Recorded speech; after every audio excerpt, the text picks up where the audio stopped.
Hi friends, welcome to Shailaja all in one channel. Friends, ఈరోజు మనము మునగాకు ఎగ్ ఫ్రై ఎలా చేసుకోవాలో చూద్దాము.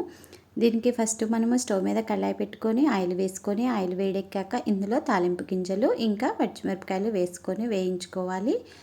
ఆ తర్వాత సన్నగా కట్ చేసి పెట్టుకున్న ఉల్లిపాయ ముక్కలు వేసుకొని వేయించుకోవాలి. మునగాకు ఆరోగ్యానికి చాలా మంచిది కదండి. దీంతో ఎన్నో వెరైటీస్ చేసుకోవచ్చు మనము. ఉల్లిపాయలు కొంచెం వేగాక ఇప్పుడు ఇందులో కొంచెం పసుపు వేసుకోవాలి. ఆ తర్వాత అల్లం వెల్లుల్లి పేస్ట్ వేసుకొని మళ్ళీ కొంచెం సేపు వేగనివ్వాలి. ఉల్లిపాయలు కొంచెం వేగాక ఇప్పుడు ఇందులో మనం శుభ్రం చేసి పెట్టుకున్న మునగాకు వేసుకోవాలి.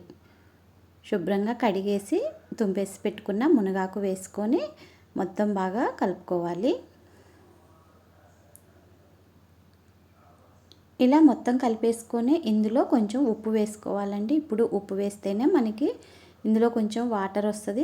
ఆ వాటర్కి మునగాకు ఉడికిపోతుంది. మన టేస్ట్కి సరిపోను ఉప్పు వేసుకొని మునగాకుని మూత పెట్టేసుకొని ఉడకనివ్వాలి. మూత పెట్టుకొని కాసేపు ఉడికాక ఇప్పుడు ఒకసారి కలుపుకోవాలి. ఆ తర్వాత మన టేస్ట్కి సరిపోను కారం వేసుకోవాలి. మునగాకుని మధ్య మధ్యలో కలుపుకుంటూ ఉండాలండి, లేదంటే అడుగంటిపోతూ ఉంటుంది అన్నమాట. ఇలా కారం వేసుకొని మొత్తం కలుపుకున్నాక తర్వాత మనకి ఎన్ని ఎగ్స్ కావాలంటే అన్ని ఎగ్స్ ఇందులో వేసుకోవాలి. అంటే మరీ ఎక్కువ వేసినా మొత్తం ఎగ్ కర్రీ లాగా ఉంటుంది కాబట్టి ఇలా మనకి సరిపోను ఎగ్స్ వేసుకొని దీని మీద మూత పెట్టుకొని కొద్దిసేపు మగ్గాక ఆ తర్వాత మొత్తం మిక్స్ చేసుకోవాలి.